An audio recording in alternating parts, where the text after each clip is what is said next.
I actually went bright red when I met you and sort of scuttled off, feeling very shy about meeting you. Kate Middleton's rise to her position as wife to the future king is a modern-day fairy tale of true love. We had been going out a long time, and it just seemed a natural step for both of us.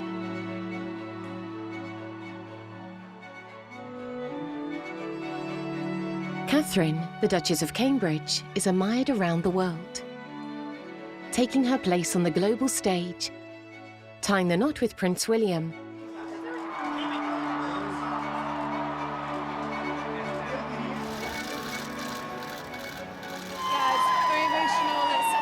Time. I think any parent, will probably sort of know what this feeling feels like. So it's very special.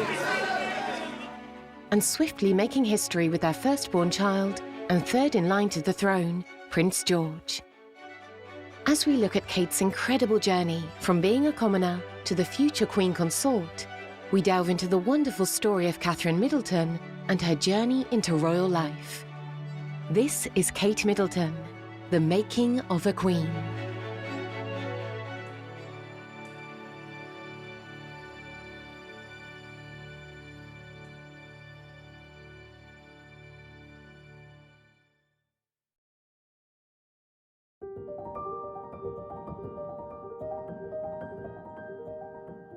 She is probably a good example of one of the best things that the royal family has done for years. She is a very beautiful young woman who's very intelligent and rather polished.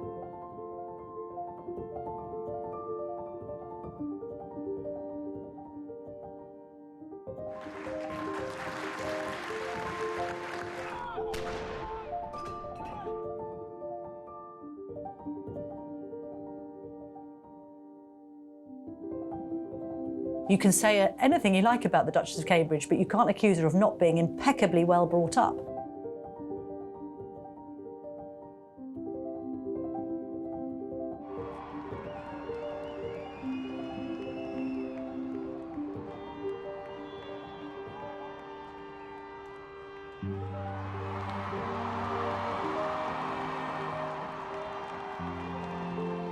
Born the eldest of 3 children, Catherine Elizabeth Middleton was born in Berkshire, England, raised by mother and father Michael and Carol Middleton.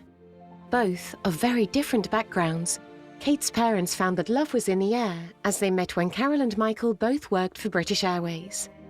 Michael had, perhaps, had a glimpse into the world of the aristocracy as he was born into a wealthy family in Yorkshire. But Kate's mum was from a much more humble family of coal miners and builders. Their relationship blossomed and they made their way in the world through hard work and entrepreneurial flair.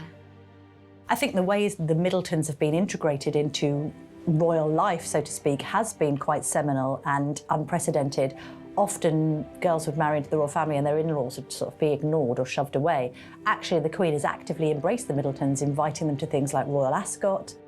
Well, the Middletons are hugely interesting because they've been more instrumental and influential than any other family that's married into the House of Windsor. And what they did is what good parents have always done. They've invested in education. It cost them a lot of money. They sent all of their 3 children to good schools. In the case of Kate, to Marlborough School, which is one of the top public schools, which means private in British terms, schools, where she did quite well. Kate's parents founded a mail-order party goods company, which climbed from a small start-up to a multi-million-pound empire. It was thanks to this success that Kate and her sister Pippa and their younger brother James were set for an interesting, diverse, and financially successful upbringing. But she did well, she was popular, she was diligent, she worked hard. She ended up going on to Down House at the age of 13. And she had 2 pretty miserable terms there. She didn't like it, she was picked on, she wasn't academic enough, and she really felt the pressure there. So I think after 2 unhappy terms, her parents decided that they would pull her out, and they went to try Marlborough, the mixed school now in Wiltshire. After becoming a student at the University of St Andrews in Scotland, Kate Middleton first became aware of Prince William of Wales when he attended a charity fashion show at which he was wearing a see-through dress. The youngsters shared several classes and soon became close friends. At the university, they shared rooms to start with and then shared a cottage with some friends. And as they said, you know, by their own account, they said that they were friends first and then the romance began. And it seems that the royal family were protecting William. It's about William to start with, but then William and Kate when the relationship began, because they did a lot of their early courting in St Andrews at the Queen's estate in Balmoral, away from prying eyes, lots of privacy, lots of time to develop the relationships. I think when it comes to William and Kate's relationship, what's great about it is it's based on friendship first. They were friends at St Andrews University before they went on to start going out with each other. Kate, at the time, counselled William in changing his course. He didn't like what he was studying, and she encouraged him not to leave and go back down to London, but to stick with it and do something a little bit different. We have a very particular picture of her in that respect. She's quite reserved. But, you know, this is the same girl that when she was trying to pull Prince William, she was wearing a see-through out dress and sashayed down a catwalk. So, and she is quite, you know, and that was quite a bold thing to do. So she can't have been too shy or backward at coming forward in that respect. So I think we get one impression of her in that respect. When they split up, she went to a bunny girl party dressed with the ears and everything. So look, there's got to be two sides to her, but at the moment she doesn't really seem to want to put a foot wrong, and I don't think she will for a while. She wants to play the supporting role to Prince William. Outside, the Queen congratulated William. This was a significant moment in the relationship. Kate's first brush with William's family, and she didn't look daunted at all. Romance blossomed, although the relationship was conducted very discreetly, mostly due to the prince's extreme distrust of the press. However, a slip in their cautious approach led to Kate being caught by paparazzi while on a royal family ski trip, leading to an immediate official response, and their relationship quickly became the subject of intense scrutiny and tabloid attention. The press were relentless, leading to a brief pause in the relationship, at least as far as the public was concerned, as William had grave concerns that the pressures on Kate, being pursued along public streets by paparazzi, just as his mother had been, would all be too much for young Kate to handle. They took time out, and the press looked for stories elsewhere. What you have with William is a guy who has learnt lessons. And there's really nothing any of those grey-suited men from Clarence House could genuinely tell William that he doesn't already know about the press. And he understands the media. He understands that as a royal, you're never going to be elected. But that doesn't mean that public opinion isn't incredibly important to you and your longevity. And William, I think, really understands that. He gets it. He is very, very open and willing to forge relationships with the press. But he wants it on his terms, and he does not want a repeat of what we saw with Princess Diana. At all times, they were highly discreet. They were almost never seen together. They were, even with their friends, they didn't allow any gossip to start. People speculated, but there was nothing definite which proved that they were an item. And I think the fact that she was discreet and that she wasn't blabbering on about her love or her regard for Prince William, I think that stood her in good stead. They are an incredibly down-to-earth couple. I remember meeting them together as a couple for the very first time on the day the palace announced that they were getting married. And a few journalists were invited to go to St James's Palace and have a cup of tea with them. Well, that's not an offer you get very often. So, of course, we jumped at the invite and took tea with them. And I think everyone was terribly nervous, not least William and Kate. I mean, it was the first time they had met the British media. I'd seen them at nightclubs before. I'd spent my time, watching them at polo matches and charting this amazing relationship. But the first time really to actually sit down and talk with them, I remember Kate being very nervous, but incredibly sweet and kind and interested in what we were doing and how we were covering the story. And they both just seemed so well matched. You could see it in their body chemistry even at that stage, and on a moment, fraught with nerves. They were about to meet the world's press. All the paparazzi and the photographers, rather, were waiting next door to take their pictures. But even under that sort of pressure, they gravitated towards each other. I remember William having his hand in the small of Kate's back, guiding her, making sure she was all right. And I think that's what you've seen over the years. He has wanted to just make sure that she is comfortable, that she feels confident and happy in what she's doing. And as he said in that engagement interview, and I think it was such a poignant and important thing that he said, that he waited so long to propose, not because he wasn't sure, I think he probably had been sure for a long time, but it was so that he could give Kate the opportunity to see exactly what married life would be like and get out if it wasn't what she wanted. And, when you see them together, you do see a couple genuinely in love. They're very happy together. They work well together. They're a team. And I think they are great assets for the British royal family and great assets for the country. I think equally, one of the secrets of the success of their marriage is that they do seem much more equal than, say, for instance, Charles and Diana. You had a situation when they got married where Diana eclipsed her husband, and he often grumpily complained that, people on the wrong side of the road who would groan if they got Charles on a walkabout and not Diana. I think as well, Kate has been very careful not to upstage her husband. I think that she's the yin to his yang in that he, although a level-headed, down-the-line kind of guy, can be prone to a few temper tantrums, perhaps, and likes to dig his heels in and knows his own mind. And I think can sometimes get quite angry. One gets the impression that Kate's the one sort of pulling him back and reining him in and saying, all right, let's just keep calm.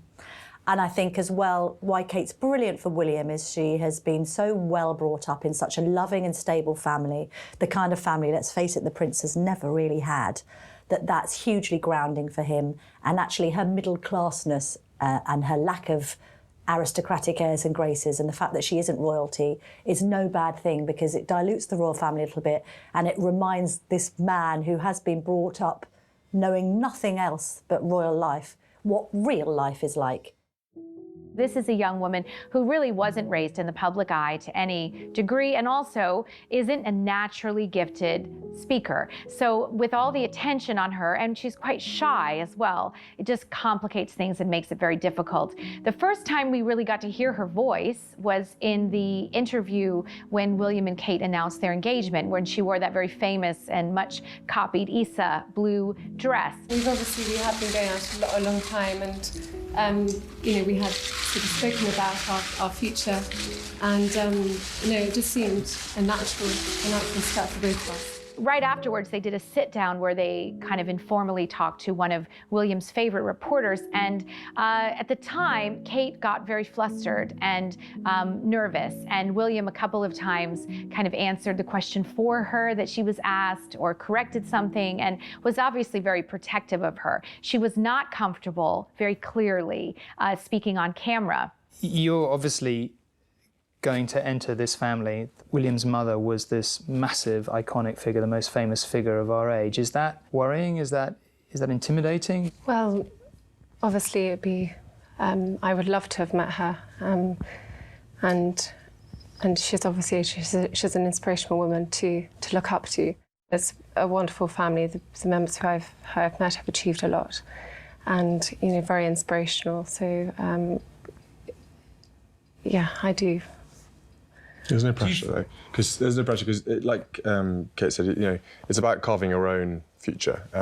No one's going to try and, no one's trying to fill my mother's shoes, and what she did is fantastic. It's about making your own future and your own destiny, and Kate will do a very good job of that. And then, of course, we saw her first speech as a Duchess. And, what we saw there is a very beautiful young woman with notes in front of her who couldn't say more than 4 or 5 words without looking down again to figure out what she was going to say next. It was a very stilted performance, and she was widely criticized in the press. But again, you have to remember that this is a young woman who is not running for public office, and she wasn't even born into a royal family. She's coming in from the outside, and she's she's trying to make everybody happy, even though it's not necessarily her own natural gift to stand up in front of people. I would wager that that's probably the hardest, most challenging aspect of her role as William's wife, is the public speaking component. And judging from what we've heard, she has been getting some help. She has had a little coaching, but she still finds it very, very challenging. Today I have seen again that the treehouse is all about family and fun. For many, this is a home from home, a lifeline, enabling families to live as normally as possible during a very precious period of time. What you do is inspirational. It is a shining example of the support and the care that is delivered not just here, but in the children's hospice movement at large, up and down the country. I mean, it's very difficult, I think, for anybody who's come from the outside of the royal family to a full-on public figure to be brilliant at public speaking straight away. Prince Harry seems to have got it almost instant. He's an excellent orator, and he does it with natural charm and fun and a degree of wit. I think that there's no doubt that Kate was very nervous when she started her role as a Duchess and speaking publicly. In her role as the patron of the East Anglian Hospice, she had to make a public speech. I thought she did very well, but it was a little stilted, a little disjointed. I think she would probably admit that she was more than a little bit nervous when she had to make it. But in time, I think she's improved. She's undoubtedly had some help, I would think, from external advisors. I mean, Princess Diana herself used Peter Setterland to help train her in public speaking. In fact, she used to have marbles put in her mouth to help her speak more clearly. I don't know if Kate's gone to that extreme, but she certainly has improved. She's certainly more confident. True love prevailed, however, and the couple's official engagement was announced in November 2010 during a vacation to Kenya, where William presented Kate with his mother's engagement ring. William's decision to give Kate his mother's engagement ring, for outside observers, we might look at that and say, that wasn't a great marriage, really, on the grand scheme of things. I think what it means for William is a far more sort of intimate, has a far more intimate meaning. Prince William will rarely ever talk about his mother publicly. He will very, very rarely do anything to kind of draw comparisons with him and his mother. And certainly he hates the thought that Kate might be seen as the new Princess Diana. But his decision to give her his mother's engagement ring, I thought, was very significant, because it sort of showed that William wanted his mother on his big day to be right there at the very heart of what was going on. And actually it was quite, you know, in a non sort of soppy way, I thought it was quite touching that he chose to give them that ring. Of course, if he'd decided to go down to the local jewellers and buy a little engagement ring, then he would be accused of airbrushing Diana out of history. And certainly Prince William's never going to do that. His mother is still the most central figure in his life. And the ring gives us all permission to look again at this union, particularly because Charles and Diana's marriage went so bad and began, we now know, on such rocky foundations. You know, it may be that we're imagining it, we're just hopeful and optimistic, but it looks like this one is different. It looks like this one is very much a personal choice of the two people involved, clear and simple. And I think people would have inevitably made those comparisons privately. I felt on the day when it was obvious that was the ring he'd given her, I felt that was his way of taking control of that narrative and taking control of that story. That's what I think it was. The couple later announced plans to live in North Wales, where Prince William was stationed with the Royal Air Force. He's gone and retrained as an air ambulance pilot, which means he can remain flying, which is his first love. It also means he can have a career aside from the royal family. And it's in a perfect arena, of course, because he's going out and helping to save lives. Well, before I started Search and Rescue, I had a little brief introduction to it, and it was immediate to me. I spent 3 hours flying with the guys, and it was totally apparent to me straight away how important the job is, and the skills the guys employ, the flying aspects, the general airmanship you need to to have around you and all the wits you need to survive the weather and whatever sort of situation you're thrown into. It definitely is advanced flying, and it's rewarding. So it put the two together, and it's a fantastic job. No, I know, I was with you. It's pretty rich coming from a ginger, so I'm quite happy to take that on this one. He's a good-looking ginger, it's all right. Peter's both. On April the 29th, 2011, 6 months after the official announcement of the royal engagement, the marriage of Prince William to Kate Middleton took place, with a worldwide TV audience of over 300 million people, fascinated by this beautiful and beguiling newcomer to the royal family. The marriage, the ceremony, the wedding, just actually puts a seal on what everybody has been aware of for a long, long time. As Prince Charles said when he was asked about the engagement on the day it was announced, well, he said they'd been practicing long enough. It was rather a sort of flip comment, but to a degree it was true. There's going to be no huge surprises.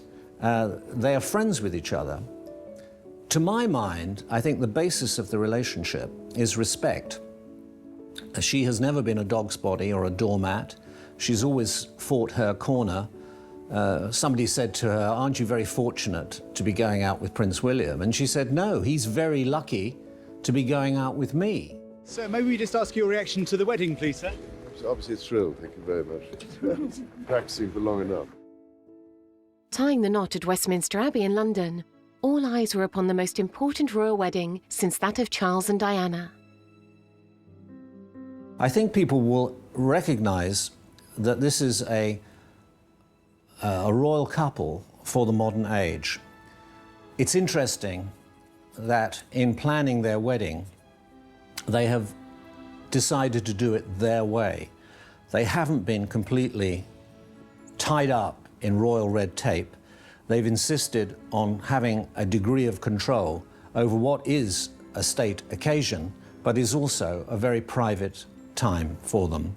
So in very many key areas, I was pleased to see that Kate Middleton decided not to stay at Clarence House within a royal palace before her wedding. She decided that she would stay at a hotel with her parents paying the bill for the hotel, for her leaving from the hotel from her parents or with her father in a car and going the mile to Westminster Abbey, not in a carriage. In other words, she wasn't going to allow the royal family to capture her from the very beginning and put her inside the bubble, the royal bubble. She wanted to assert herself, and she was saying, in effect, my family are very important in this too, and I'm not going to have them forgotten. This is when the British come into their own. We have all the equipment, we have the household cavalry, we have the wonderful carriages, we have those ancient Rolls Royces, and there's great spirit here, a spirit I think you could say was evocative of 1981 and the wedding of Prince William's parents, Charles and Diana. There's a real enthusiasm for it. The biggest decision for any bride is her dress, and the public was desperate to find out what Kate would wear. Her choice, a dress designed by Sarah Burton, remained a very closely guarded secret until the big day. What my opinion of the dress was that it was youthfully regal. It was modern with a classic twist to it, which was fantastic because I didn't want Kate to sort of lose touch of Kate in the whole pageantry of this occasion. And I think Sarah Burton for Alexander McQueen did a sublime job. I think the lace was so effortlessly executed. It was almost as if she had like a white tattoo all the way down her arm, and the fine buttons. And then you saw that quintessential McQueen detail on the ruff of the spine. I thought the skirt was just enough skirt for a venue like the Abbey. I think, you know, to have something slimmer with a long train, she might not have filled that space with the sort of ease as she did with this dress. But I thought she looked very, very beautiful, very exquisite, seriously polished. Royal sources tell me that the royals indicated very strongly to Kate that they would prefer her to wear her hair up for this very special occasion. However, Kate had her heart set on wearing her hair down with long flowing curls, which is her favorite way to wear it, and actually William's favorite as well. They ended up compromising on her look. She had kind of a half up, half down. So from the front, she had an updo. From the back, she had the long flowing curls she wanted.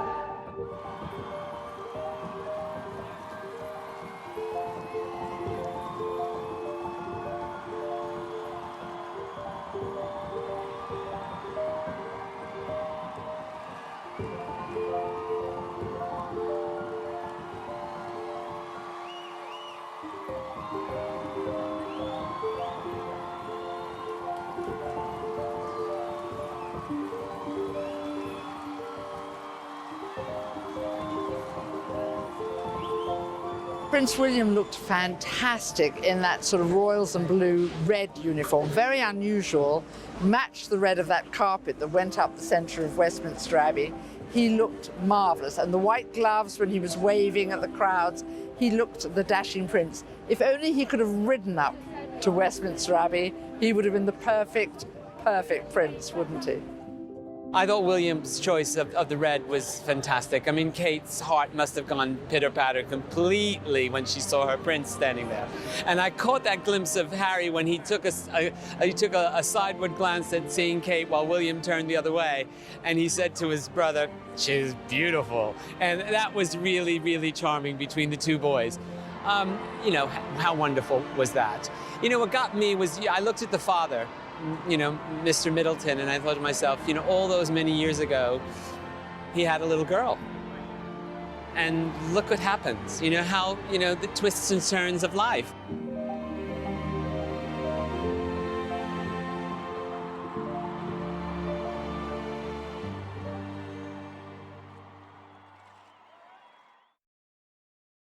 Kate met with Her Majesty Queen Elizabeth shortly before their wedding, when it was confirmed that her royal title would be Catherine, Her Royal Highness the Duchess of Cambridge. Kate came in completely from the outside into this very tight-knit royal circle. To her great credit, Queen Elizabeth appears to have also learned from the lessons of Diana and really welcomed Kate into the family in a way that I don't think Diana was ever exactly welcomed. And Kate was given a lot of support by royal staff and royal household as she grew into the role of being a duchess, of being a princess. They gave her time and space and resources in order to help and support her in that role, and it's done wonders. Queen Elizabeth is said to be very fond of Kate Middleton. She likes her British sensibility. She likes her middle-class values. She likes that she's close to her family. And Kate has never tried to garner extra attention for herself. There's nothing flashy or showy. Kate toes the company line all the time. And that's something that Queen Elizabeth very much wanted from Diana, which didn't happen. She wanted from Sarah Ferguson, which didn't happen, but has very much so happened with Kate Middleton. There are lots of people who believe Kate is a special favorite of the Queen's because of the way she continuously, consistently supports the family, supports William, and never seems to put a step wrong.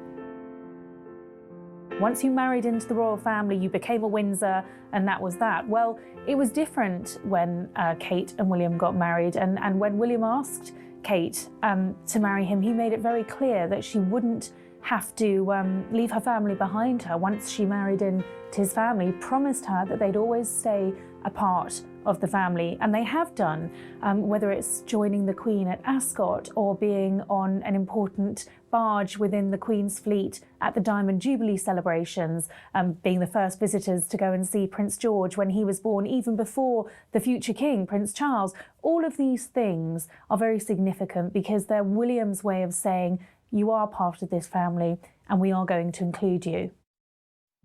I think the prospects for William and Kate's marriage are extremely good, and the reason I think that is because, quite uniquely for a royal wedding, their relationship grew out of cold winter nights spent in a university digs having spaghetti bolognese and talking about anything other than being a prince or princess. Their relationship has grown out of being just William and Kate. And I think that that's something that throughout their married life, as much as they can, they will try and retain. And if they do, then the prospects for them staying together for a long time will be very good.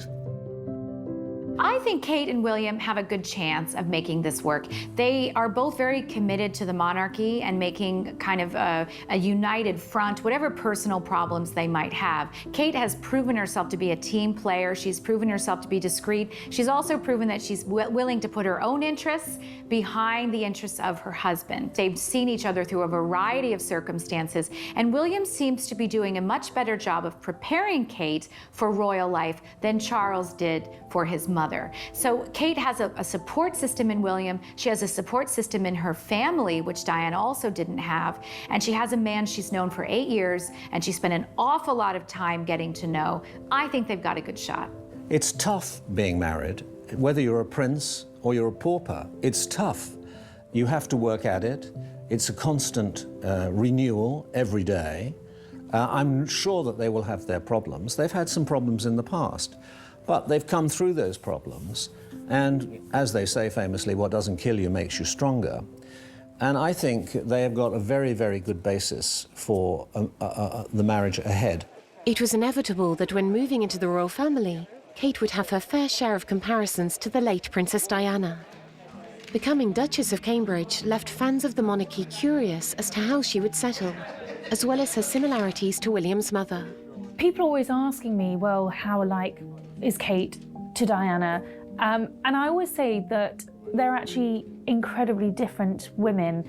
They look very different. You know, Diana was blonde, beautiful and leggy. Kate's beautiful and leggy and brunette. They're, you know, they look very different. They are very different people. And I think particularly in the early stages, there was a desire, largely by the press, to sort of see how Kate would live up to Diana's image. And I remember William saying that there was no expectation, that these were big footsteps, and no one expected Kate to fill them. And I think what Kate's done, which is so commendable, and you really have to take your hat off to her, is she's forged her own identity within the royal family. She hasn't tried to emulate Diana.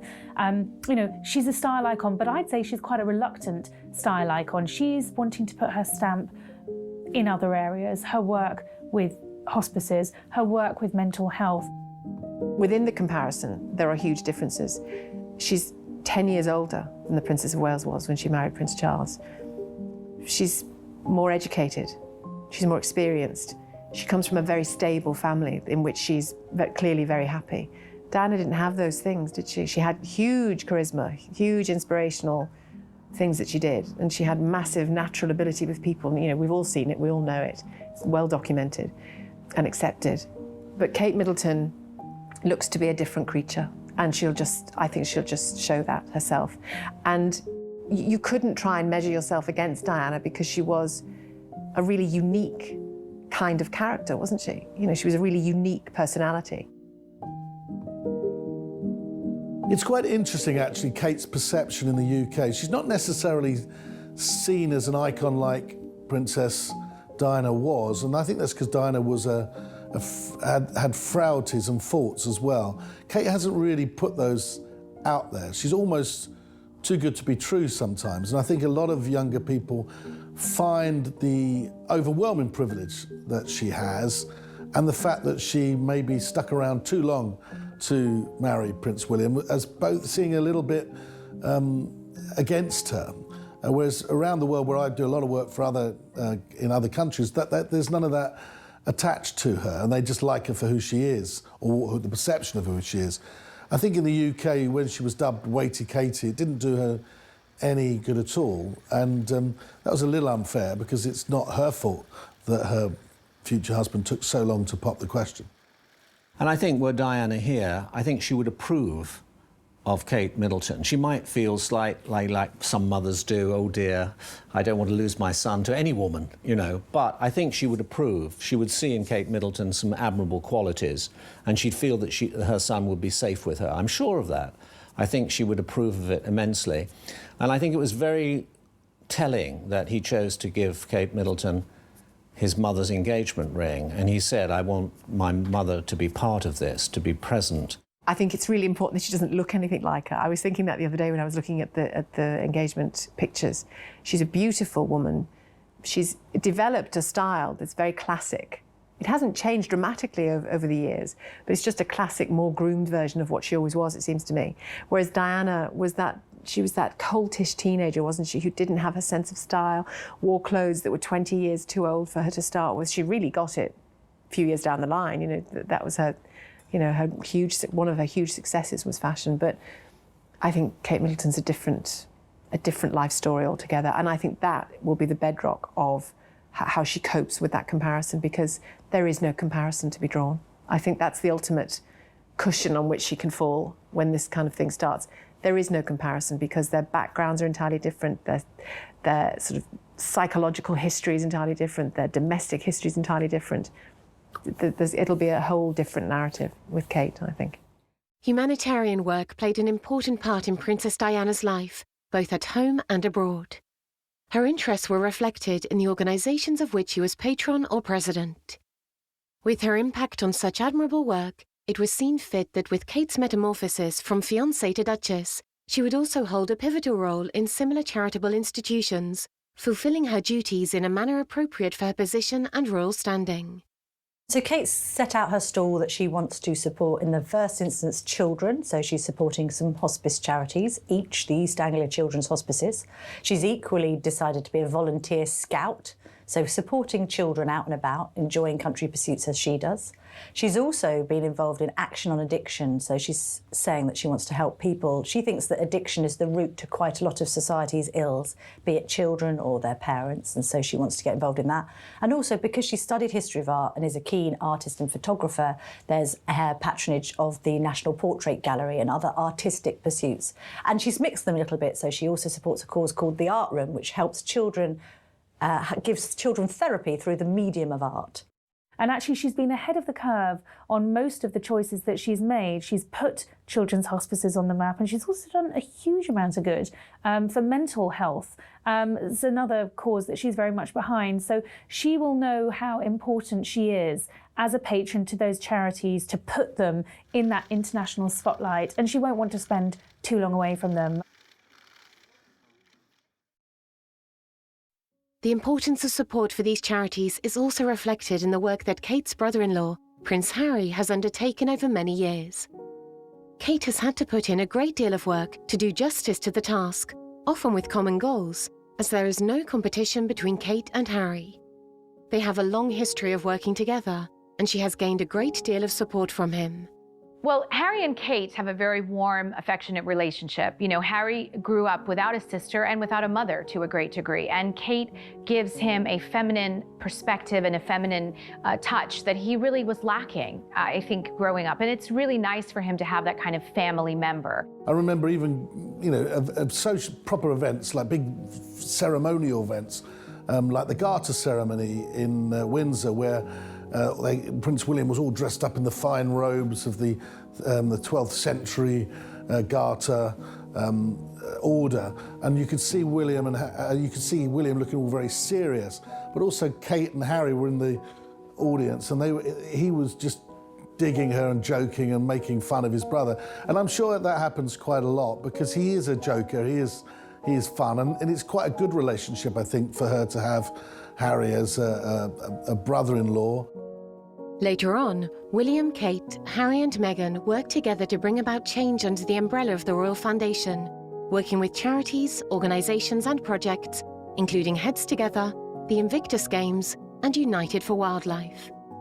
Later, as we now know, Harry and Meghan separated themselves from the foundation as well as the royal family, exacerbating rumours of a poor relationship between Meghan and Kate, and forcing William and Kate to take on a greater share of royal duties.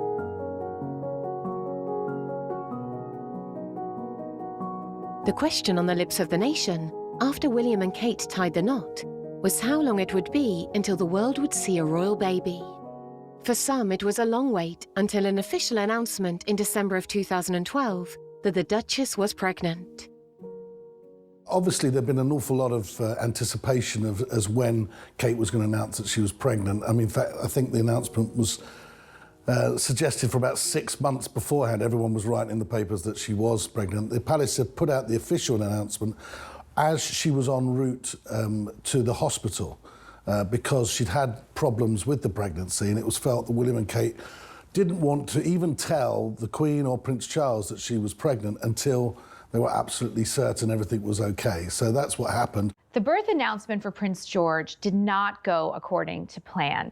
Kate was forced to announce prior to being 12 weeks pregnant that she was in fact expecting because she was hospitalized for very, very severe morning sickness. You know, William and Kate had talked at length about how they wanted to make this announcement to the world, and it certainly wasn't going to be this way and at that stage in the pregnancy. Most celebrities, particularly royals, wait until that first trimester is finished before they make any happy announcements. But because Kate was taken very suddenly to the hospital because of her severe morning sickness condition, the palace was forced to issue a statement as to why she was there, and the news of the pregnancy was leaked.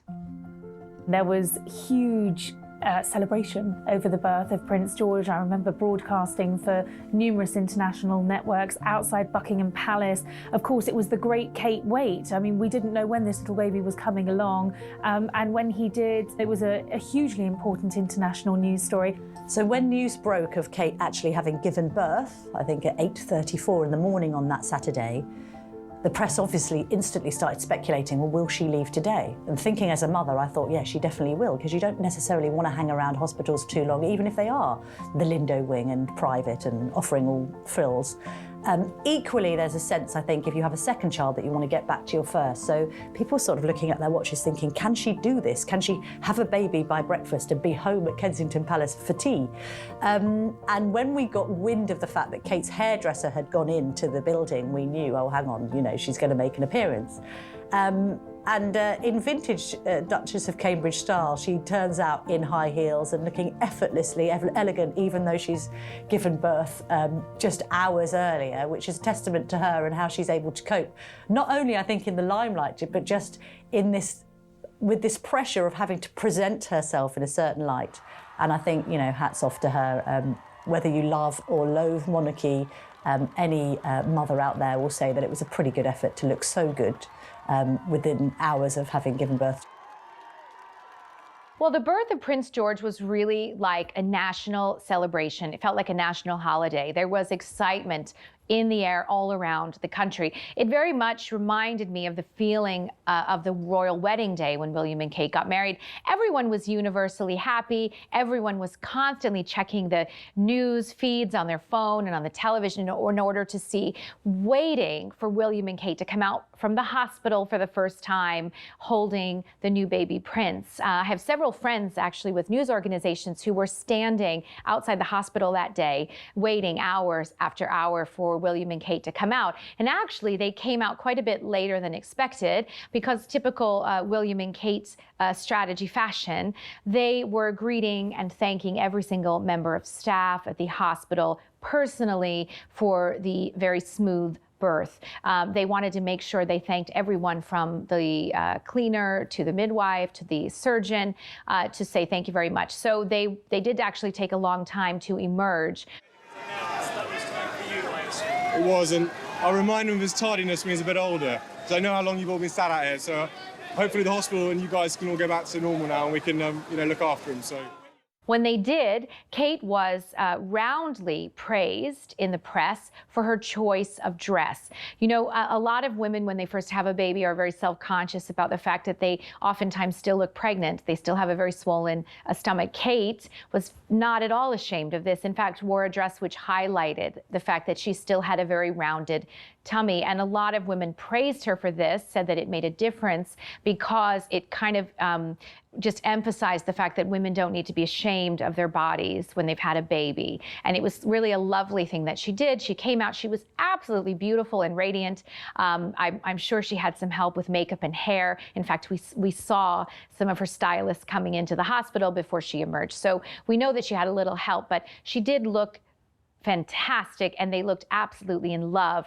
As William and Kate were leaving their press call when they came out with the baby, he was seen to be very affectionate with her. He had his hand on the small of her back and he called her Puppet. So we now know one of his sweet names of endearment for his lovely wife.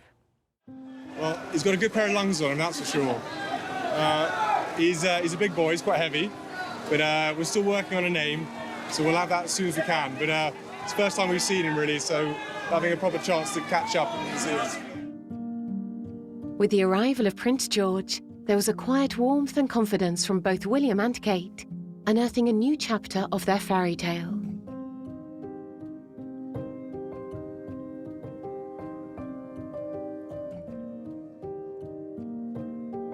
They were holding the baby and they just looked so beautiful and happy. It was really stunning. Yeah. I'll never forget it.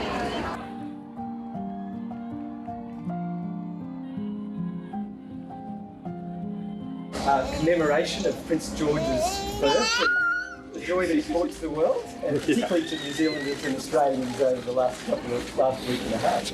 And we have a tradition, just as a reminder for when he's a bit older. He does love it, honestly. Well, I think Harry would be the perfect uncle, all the fun and no responsibility. That sort of is what Harry would like, I'm sure.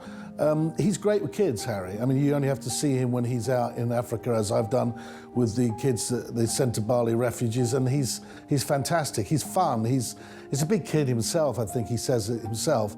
Prince Harry probably has the most fun with Prince George out of the entire family, because with Harry, he can be as cheeky and as silly and as wild as he wants to be with this little baby, and he has a great time with him. You know, one of Harry's best qualities is his childishness and his kind of open personality and just finding fun in everything. And he really connects with George, because George, from all accounts, is a baby with a huge personality and character. He doesn't just take a bath, he's splashing, constantly trying to get all the water out. George is a really fun, free-spirited little boy. And I think Harry very much has that personality, and those two have a fantastic relationship. There's no question that Harry's going to be the favorite uncle, possibly the favorite person for George, because he's so much fun. Following the birth of the future prince, it was announced that there was not just one royal baby on the cards. It was revealed that the Duchess was again pregnant with her second child. Congratulations. Congratulations. How's Catherine feeling? She's feeling okay, thanks. It's been a tricky few days, week or so, but obviously we're immensely thrilled. It's great news. Early days, but I'm hoping things settle down and she feels a bit better. Both William and Kate were happy to announce that Princess Charlotte was on her way. Royal watchers and fans worldwide celebrated with the prospect of a baby sister for Prince George. Well, I think when it was announced that they'd had a little girl, it was a great cause of national celebration. Of course, a little sister for Prince George, the daughter that Prince William had always wanted, the granddaughter that Charles had always wanted, but actually, historically, a really important little girl, because she will hold her place in the lineage of succession. The antiquated male primogeniture laws were outcast just before Prince George's birth, in case he had been a little girl. Now, had those laws not been changed, and had the couple or are the couple to go on and have another child that may be a boy, well, Charlotte would have lost her place in succession. With the laws being changed, she will hold on to that position. She is the fourth in line to the throne, and no little boy born hereafter will take that place away from her. So she's historically very, very important. Well, Charlotte's birth certainly does herald the dawn of a new era for girl power, in that we have a girl in a prominent position at the senior end of the royal family. Obviously, we've been used to the Queen, the ultimate exponent of girl power on the throne, but we face the prospect now of 3 kings in line, so we're not going to see another woman on the throne for many, many, many years. So how lovely to have Charlotte in this role, bringing up the rear. She's rather unkindly called the spare to the heir, as Prince Harry is, but as he has proved himself, it's a role that you can make your own, and I'm sure all eyes will be on Charlotte. In fact, there'll probably be even more scrutiny on her because she's female. But yeah, I mean, how great to have the pitter-patter of pink feet in the royal line of succession. They're very much hands-on parents. I mean, William made it very clear when George was born that he wanted to be a hands-on parent. He took time off to spend with George and Kate. They didn't have a nanny straight away. They were very anti having an extended staff to look after their children, look after them. But I think as time has gone on, they've realised they do need that extra help. They can't just rely upon, say, Carol, Kate's mother, and other members of the family. They do need that because they're very much in the public eye. But William, in particular, wants to be a hands-on parent. Kate, too, doesn't really want to pass on the responsibility of motherhood either. But, you know, when you're in the royal family, when you're in the public eye, it's very, very difficult to do everything. And I think that even Kate and William have found that, and so they are now realising that it's important to have the extra help.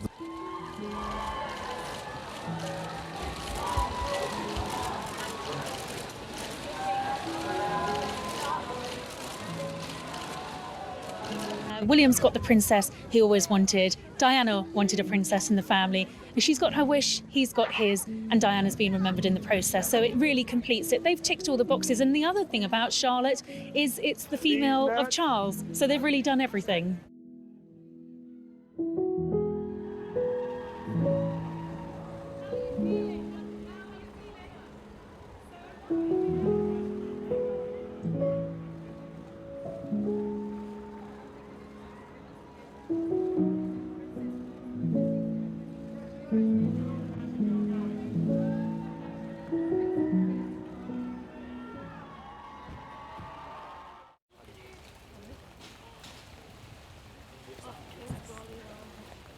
The royal couple's third child, who is fifth in line to the throne, a little brother for the first two royal children, Prince Louis Arthur Charles, was born on the 23rd of April 2018.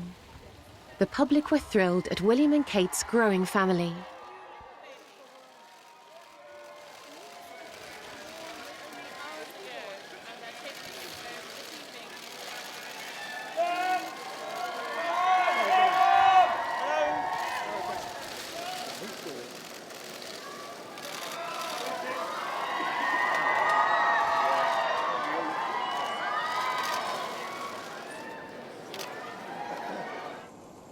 Kate has taken on more duties and responsibilities as her babies have become toddlers, leaving her and William more capacity to fulfill their duty to the nation.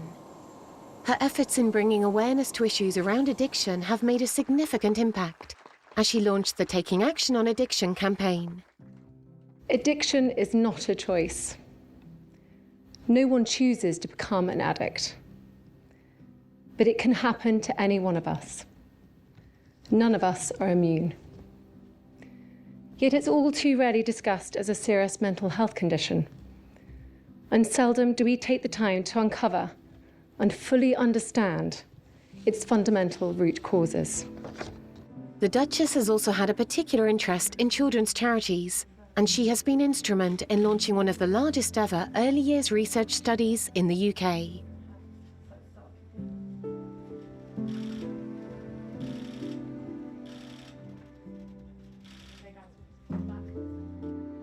From supporting William in the Earthshot Prize, to wowing at the No Time to Die James Bond premiere,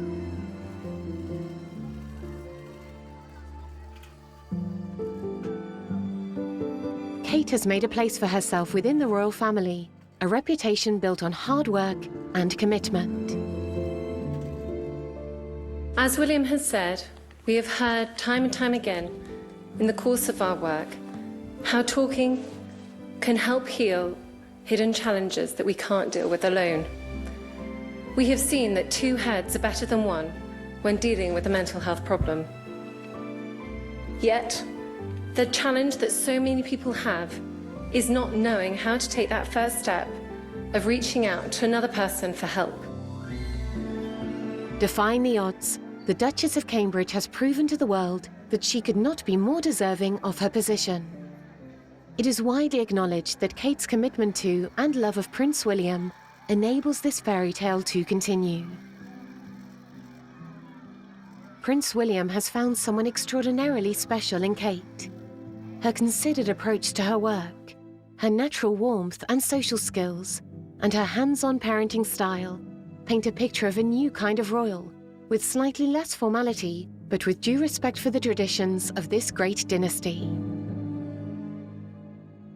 You have to remember that as much as Princess Diana is famous for her warmth and just closeness to her boys, they very much did not have a secure, stable, warm family environment growing up. Their parents were divorced. It was very acrimonious for quite a few years. Their father is quite famous for being cold and distant, at points very aloof. There really wasn't a kind of happy family for either of those boys. And seeing it in the Middleton family has made a fantastically huge impact on William, and it is precisely the kind of dynamic that he wants to bring into his own family life. After the difficult years through the coronavirus pandemic, Kate organised the Royal Carols. Together at Christmas in 2021, an event designed to offer thanks and bring hope and a little Christmas spirit. She surprised everyone with her own performance, dazzling the public. She played the piano alongside singer-songwriter Tom Walker.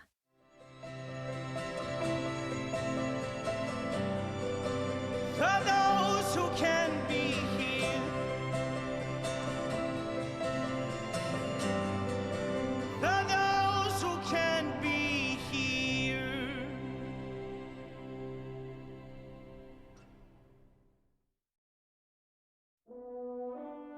I think that Kate Middleton will be the people's princess. She won't be condescending to the ordinary people. She will be her own self. But I think there'll be a lot of people who can identify with her and her background and where she's come from. And particularly as she succeeds in the job, I think they will warm to her. They will see that she hasn't gone out in order to get a prince. They'll see that it's been a mutually arrived at relationship. And they will recognize that, for once, this is a love match, unlike the marriage of Prince William's parents. These people are in love with each other.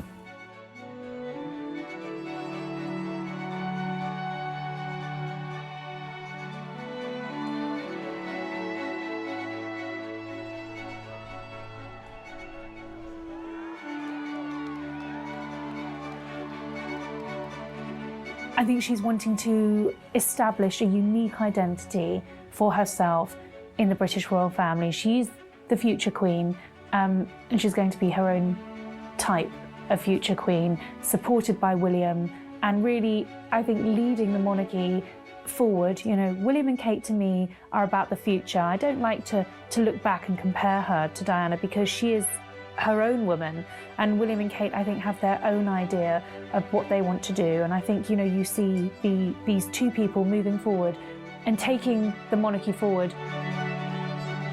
And if there is one word which sums up their relationship, I think it's one of respect. Of course, love is there, it's got to be there, but without respect, it won't work. I say in my book that modernisation is a very hard word to use in the context of the royal family, because the royal family is built on history and tradition and protocol, but actually in William and Kate, you see a future king and queen who are driving it forward and taking it on to the next step.